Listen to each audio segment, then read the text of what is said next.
Aujourd'hui, ça fait maintenant 3 ans que je poste sur ma chaîne principale Fitness Muscu. Là-bas, j'ai plus d'1 million d'abonnés. Et aujourd'hui, mon objectif, c'est de battre Thibaut InShape et devenir le numéro 1 français. Et maintenant, j'en suis plus si loin que ça. Donc dans cette vidéo, je vais vous donner mes méthodes pour que vous aussi, vous puissiez faire des centaines de millions de vues par mois. Qui va vous permettre, 1, de gagner plus d'argent avec la monétisation. Et 2, faire plus de vues, ça va vous aider à mieux vendre votre produit à votre communauté, si c'est ça qui vous intéresse. Donc si vous êtes créateur de contenu et que vous voulez enfin réussir à gagner votre vie grâce à votre chaîne, donc laissez-moi 10 à 15 minutes et je vais vous montrer exactement comment exponentialiser les vues et l'argent généré avec votre chaîne pour vous rapprocher de cet objectif ultime, qui est bien sûr gagner de sa vie en faisant sa passion à partir de sa chambre.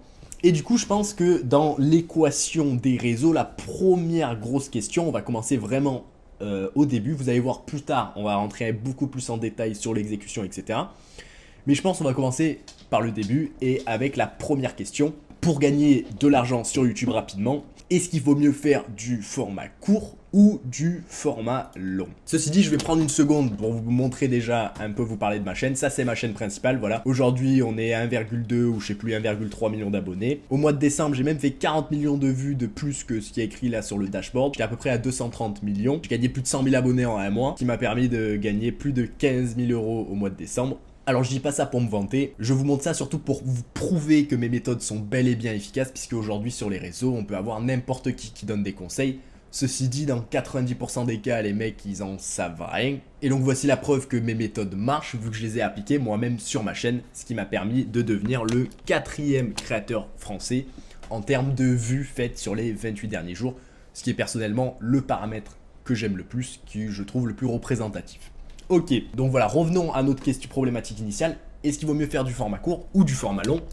Et ici, voilà, chaque format a ses avantages et ses inconvénients. Alors le format long, tout le monde l'aime à cause de 2 choses. Premièrement, on va dire quand tu réussis à être sur le format long, l'impact que tu as sur tes auditeurs, généralement, il est plus grand. Et l'argent généré par vue est beaucoup plus grand. Ceci dit, le format long, eh bien, il est beaucoup plus difficile à faire marcher. Rendre une vidéo de 10 minutes virale, ça va être beaucoup plus compliqué qu'avoir un short viral, quoi. Le deuxième problème du format long, c'est que la monétisation est longue à atteindre. Généralement, il faut avoir 4000 heures de visionnage sur ces vidéos longues. Et 4000 heures, vous allez voir, ça prend un petit peu de temps, ça prend des vues. Généralement, c'est plusieurs mois d'attente, si ce n'est plus, avant d'avoir la monétisation. Et ensuite, le dernier gros problème du format long, c'est que les créateurs installés en haut de la pyramide, les Michou, les Amine, les Inoxtag, les j'en sais rien, tous les gros noms et tous les gens qui sont implantés sur la plateforme, eux, ils se font des quantités incroyables d'argent à travers les placements, etc. Et ce format long, avant que tu aies les placements de produits à peu près aux marques des 100 000 à 200 000 vues par vidéo, eh bien franchement c'est très très mal payé dans le sens que vous allez travailler une semaine sur une vidéo, eh bien cette vidéo elle va te rapporter, allez, 200 €. Et donc voilà, 200 € une fois par semaine, ça fait 800 € à la fin du mois, c'est pas génial. Ceci dit, le format court, c'est un petit peu l'inverse. Déjà, c'est un format beaucoup plus nouveau, donc la barrière d'entrée est beaucoup plus faible. On va dire le format n'a pas eu le temps de se développer, et donc en tant que nouveau compte, tu peux rentrer et dès la première vidéo faire 100 000 vues, 200 000 vues, 1 million, plusieurs millions, chose qui est presque impossible sur le format long. Et c'est vrai, quelle que soit la niche, avec le format court, vous avez le potentiel de devenir numéro 1 à travers du travail et des bonnes stratégies, chose qu'on va passer en revue plus loin dans la vidéo. Ensuite, pour être monétisé, c'est beaucoup plus simple. 3 millions de vues en 90 jours sur le format long, ça serait très très compliqué. Sur le format court, ça c'est franchement une formalité, c'est très très rapide à atteindre. Et ensuite, le dernier gros avantage du format court, c'est qu'en ce moment, la part du marché qu'occupent les shorts comparée aux vidéos longues, eh bien elle est en augmentation constante. Donc moi, qu'est-ce que je vois dans le futur? Je pense que le format short est bien plus efficace pour divertir les gens et pour produire cette dopamine. Donc pour moi, les gens vont progressivement devenir de plus en plus accros au format court, quitte à délaisser le format long qui est honnêtement moins stimulant quoi, pour notre cerveau. Donc voilà, maintenant que j'ai dit ça, pour moi, vous allez comprendre pourquoi j'ai mis le format court en tant que gagnant.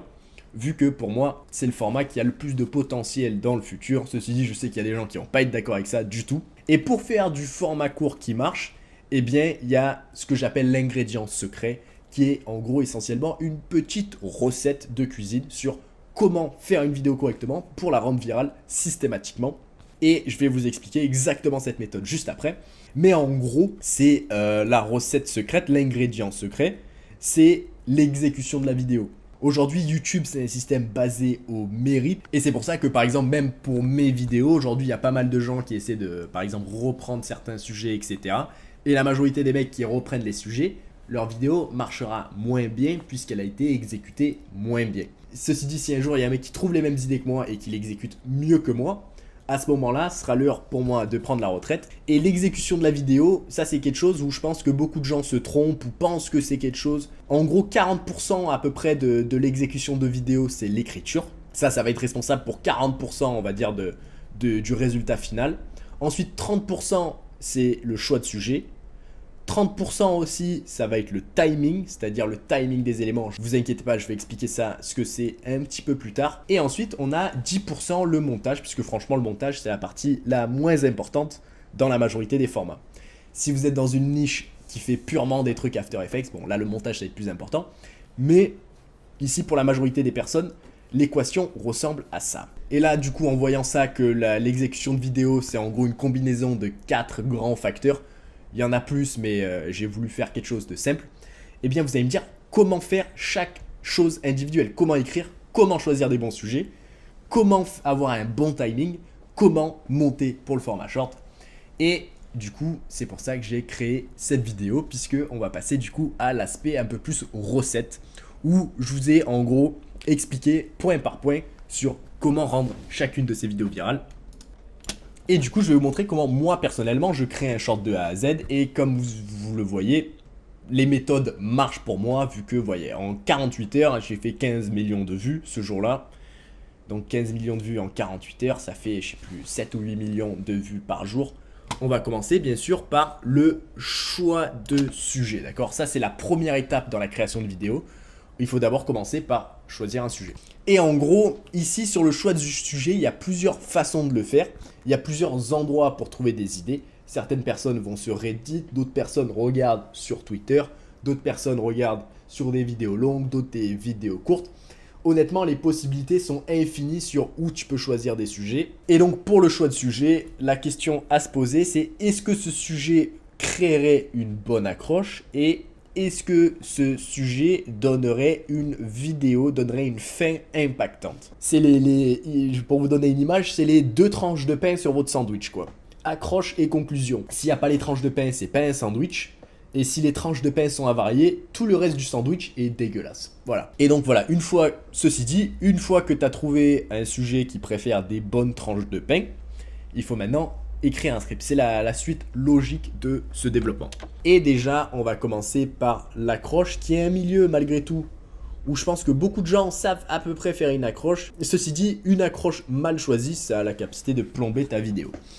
Et dans une accroche, ce qu'on veut philosophiquement, en gros, c'est donner assez d'informations à l'auditeur pour un petit peu l'intriguer et pour expliquer un peu ce qu'on voit, puisqu'il faut se souvenir, le mec, juste avant, peut-être qu'il regarde des vidéos de pêche à l'aimant, peut-être c'est des vidéos d'un cycliste qui fait des backflips, mais en gros, voilà, ils viennent de quelque chose qui n'a rien à voir, et au début, votre travail en tant qu'auditeur, c'est leur expliquer un petit peu ce qu'ils sont en train de regarder. Puisque l'accroche, elle doit aussi créer une deuxième chose importante très rapidement, il faut qu'elle donne en gros une raison de rester, et ce mélange en gros entre de donner des informations et raison de rester, ça peut soit durer une longue phrase ça peut marcher, soit c'est 2 petites phrases et dans certains cas ça peut être peut-être 3 petites phrases.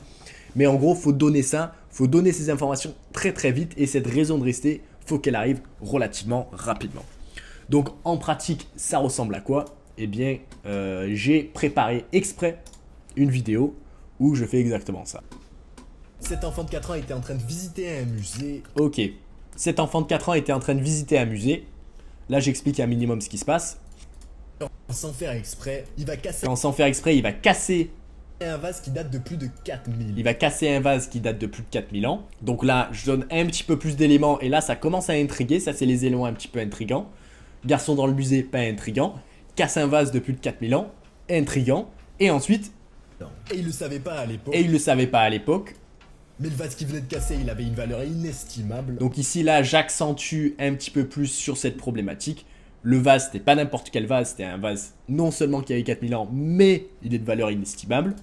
Mais ce qui va choquer le monde... Et ce qui va choquer le monde, C'est ce que va faire le musée juste après. C'est ce que va faire le musée juste après. Boum, raison de rester. Ok, une fois que vous avez couvert l'accroche, et ensuite, pour la suite du développement, en gros, il y a deux paramètres qu'on veut un petit peu utiliser ensemble. C'est le foreshadowing et le développement du sujet, quoi. Foreshadowing, qu'est-ce que c'est? Développement, qu'est-ce que c'est? C'est ce qu'on va voir. Et le foreshadowing, en gros, ça représente une raison de rester. Pour ceux qui ne savent pas, c'est un mot anglais. Et foreshadowing, en gros, c'est quand vous donnez un élément qui insinue qu'il va avoir quelque chose qui va se passer, quoi. On veut faire exactement ça, dans le sens que, de temps en temps, quand on avance dans notre développement, on veut donner quelques éléments qui insinuent qu'il va y avoir quelque chose qui arrive, quelques éléments qui renvoient vers la conclusion, et voilà, en gros, donner cette idée qu'il va se passer quelque chose. Donc là, je vous ai donné une autre vidéo. Alors, l'accroche ici, si j'arrive à la faire tourner, c'est « Cet enfant est devenu viral sur TikTok ». Sur TikTok, mais pas pour les bonnes raisons, vu que pendant qu'il était à un mar... mais pas pour les bonnes raisons. Donc voilà, quand je dis « Cet enfant est devenu viral, mais pas pour les bonnes raisons », c'est du foreshadowing. J'insinue en gros qu'il va y avoir quelque chose qui va arriver. Il est devenu viral, mais pas pour les bonnes raisons. Les gens, ils se disent, ça veut dire quoi? Elle nous dit non seulement qu'il va devenir viral, c'est-à-dire qu'il va faire quelque chose un petit peu d'extraordinaire, hors du commun, mais il y a aussi le pas pour les bonnes raisons, dans le sens que c'est non seulement quelque chose qui n'est pas commun, mais ça va être quelque chose aussi négatif qui va avoir des implications non prévues, quoi. Ensuite, on va passer un petit peu sur le développement. Et le développement, comme je disais avec le foreshadowing, ils vont un petit peu main dans la main, dans le sens que dans le développement, il faut faire du foreshadowing. Et dans le développement, il y a plusieurs choses qu'on veut faire. La première, c'est rester centré sur la problématique, quoi. Ça paraît peut-être simple, ça paraît peut-être évident, mais aujourd'hui, le nombre de créateurs, la majorité des créateurs n'arrivent pas à rester centrés sur la problématique. Ensuite, pour garder un développement frais et toujours intéressant, vous pouvez aussi intégrer des retournements de situation, c'est-à-dire qu'à un moment ou à un autre, à un moment où on s'attend à quelque chose grâce à quoi? Grâce au foreshadowing, bien sûr. Donc, les gens, ils s'attendent à quelque chose, et ensuite, faire à ce que la conclusion ne soit pas ce à quoi les gens s'attendent, c'est aussi un élément très très puissant, vu que les éléments les plus impactants sont toujours ceux qu'on voit pas venir, quoi. Et l'autre truc qui est très important dans le développement, l'autre énorme erreur que je vois, c'est que les gens mettent des phrases mais connectent très mal leurs phrases. C'est-à-dire vous écrivez une phrase, puis la phrase d'après, on dirait qu'elle a aucun lien avec la phrase d'avant, quoi. Des fois, les gens, ils font ça ils font une belle accroche, et ensuite la phrase juste après l'accroche, elle a aucun lien avec l'autre. Et vous partez dans une direction différente, ça c'est mortel, ça va tuer vos shorts. Donc faites en sorte que tout soit cohérent ensemble, quoi. Que ce soit pas des enchaînements de phrases. Et ensuite, ce qui nous en fait venir à la conclusion. Et pour améliorer votre conclusion, il est important d'expliquer pourquoi la conclusion est impactante. Des fois, les gens, ils envoient des trucs et ils s'attendent à ce que les gens comprennent, alors que, enfin encore une fois, je disais, avant ils regardent une vidéo de pêche, la fois d'après, les gens ils regardent toutes sortes de trucs qui ont rien à voir. Donc des fois quand tu donnes des éléments, certes pour les gens qui sont dans cette niche, ça a du sens pour les gens qui connaissent le sujet, mais pour la majorité des gens, dans la majorité des cas, il faut expliquer pourquoi c'est impressionnant. Et l'autre truc, bon c'est un petit truc qui me perturbe, c'est un petit peu le péché mignon de la création de vidéos, dans le sens que beaucoup de gens ils adorent terminer leurs vidéos avec des demandes de commentaires. Et vous en pensez quoi? Dites-moi ce que vous en pensez dans les commentaires, etc. Mais le problème, c'est que quand on a des trucs aussi vus et revus, tout le monde fait ça, ça perd sa valeur, quoi. En gros, ça dilue ta conclusion dans le sens que la dernière phrase de ta vidéo, c'est un peu la phrase qu'on va vraiment se souvenir. Et si la dernière phrase de ta vidéo, c'est « dites-moi ce que vous en pensez en commentaire », voilà, c'est pas aussi impactant que si c'était la dernière vraie phrase de la vidéo, comme ce que je vais montrer ici, juste là. Donc, voilà. Essentiellement, quand je dis ils n'arrivent plus à se reproduire, j'ai donné toutes les informations, j'ai donné tout le contexte. Les gens, à partir de ça, peuvent conclure que « ah putain, il y en aura probablement plus après ». Ceci dit, moi, je mâche le travail pour mes auditeurs. Donc, faut qu'on profite un peu de ces images parce que... parce que l'espèce entière va s'arrêter avec la vie. De Nanjing et Fatou. Et en gros là je mâche vraiment le travail et j'explique pourquoi c'est triste, etc. à travers cette dernière phrase. Et grâce à ça j'ai réussi à faire une conclusion bien plus impactante. Et comme vous voyez, bon la vidéo a pas trop mal marché. Et puis à la fin... de Nanjing et Fatou. Voilà, il n'y a pas eu... Et vous en pensez quoi? Ou... Like pour le rhinocéros, ou enfin une connerie comme ça, enfin ça aurait été tragique de rajouter ça sur ma vidéo, quoi. Franchement, je pense que ça me le reste. Et ensuite, dans notre développement, il y a un gros piège à éviter.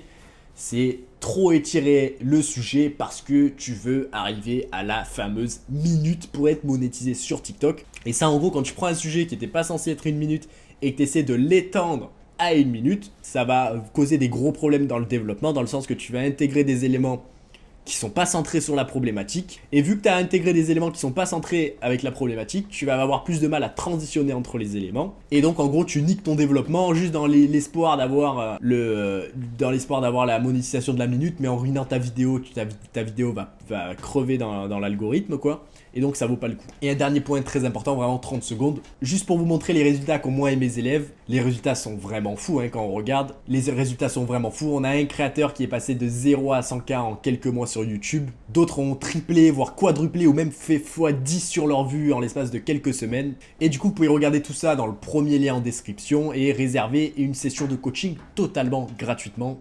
Et vous le savez, hein, pendant cette session, personne ne vous force à faire quoi que ce soit. On va prendre le temps de voir ce que vous faites, ce que sont vos objectifs, vos projets. Ensuite, moi ou un membre de mon équipe, on va prendre le temps de vous donner probablement des nouvelles idées, une nouvelle direction, des axes d'amélioration pour votre chaîne. Et même si vous avez déjà pris ce style d'appel une fois avec moi, c'est pas grave, vous pouvez en reprendre, hein, il n'y a absolument aucun problème. Vous pouvez réserver une session de coaching gratuit en 1 dans la description. Au pire, vous avez un plan et des conseils pour les prochains mois totalement gratuitement. Et au mieux, si vous correspondez à nos critères, on vous proposera d'être accompagné de A à Z pour faire complètement exploser. Sur ce, on va revenir du coup ici. Et une fois qu'on a terminé l'écriture du script, il faut qu'on fasse le tournage. Et ici le gros truc à faire gaffe sur la partie tournage pour rendre vos vidéos agréables à regarder, c'est comment vous parlez.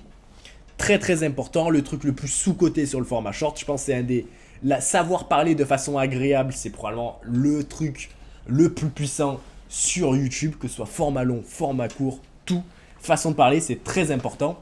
Et la façon de parler, généralement, ça regroupe plusieurs choses. La vitesse de parole à modérer. C'est-à-dire que si tu parles trop vite et que tu laisses pas le temps aux auditeurs de comprendre ce qui se passe, eh bien personne va regarder tes shorts. Ensuite, l'autre gros truc à calculer, c'est adapter son intonation au début et à la fin de chaque phrase.